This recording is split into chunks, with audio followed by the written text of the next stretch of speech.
দুর্গাপুজোর প্রস্তুতি পর্ব 2025-এর আরও একটা ভিডিও তোমাদের সাথে শেয়ার করার জন্য আজকে আমি চলে এসেছি হাওড়া। আর হাওড়া থেকে আমি আসছি বেলঘরিয়া দেওয়ালপাড়া মাঠ। কাউন্সিলর বিশ্বজিৎ সাহা ও পথের সাথী দুর্গোৎসব কমিটির উদ্যোগে এবারে আমরা দেখতে চলেছি আগ্রার তাজমহল। কতদূর এগিয়েছে প্যান্ডেল প্রস্তুতির কাজ সবটা জেনে নেব এই ভিডিওর মাধ্যমে।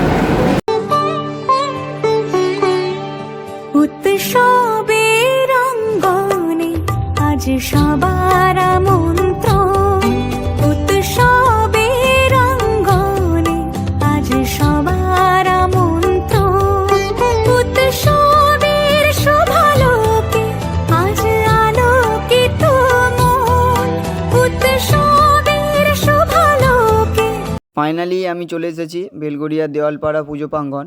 এই যে তোমরা দেখতেই পাচ্ছ প্যান্ডেল প্রস্তুতির কাজ চলছে। আর প্যান্ডেলের ঠিক ডান দিকটা এই যে রাস্তাটা চলে যাচ্ছে, ঠিক এই দিক দিয়েই তোমাদের চলে যেতে হবে বারানগর মেট্রো স্টেশন। এখান থেকেই তোমরা এসপ্ল্যানেড চলে যেতে পারবে বারানগর থেকে। এখানে যে বাসগুলো দাঁড়িয়ে আছে এটাই হচ্ছে সেই 234 নম্বর বাস স্ট্যান্ড।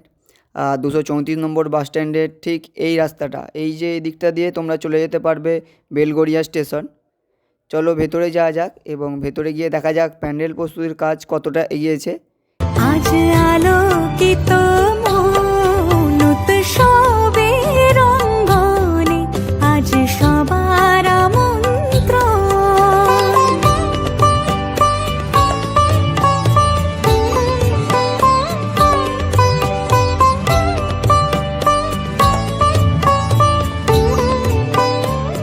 প্যান্ডেলের ঠিক ডান দিকটা সিঁড়ি তৈরি করা হয়েছে, এই সিঁড়ি দিয়েই তোমাদের ওপরে চলে আসতে হবে।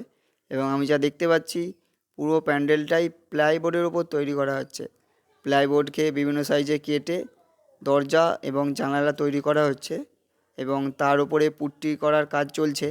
তোমরা দেখতেই পাচ্ছ এই পুরো পুট্টি কমপ্লিট হয়ে যাওয়ার পরে এর ওপর আবার রং করা হবে। আর প্যান্ডেলের বাঁ দিকটা এখনও কিছুটা কাজ বাকি রয়েছে। আর এই সামনেটায় সিঁড়ির কাজ চলছে, এই যে দেখতেই পাচ্ছ সিঁড়িটা পুরো কমপ্লিট হয়নি।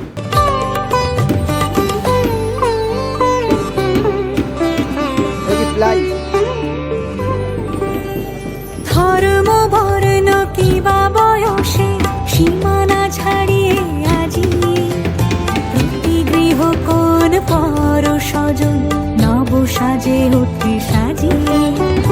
ধর্ম বর্ণ কিবা বয়সে সীমানা ছাড়িয়ে আজি প্রতি গৃহ কোন পর স্বজন নব সাজে উঠে সাজিয়ে।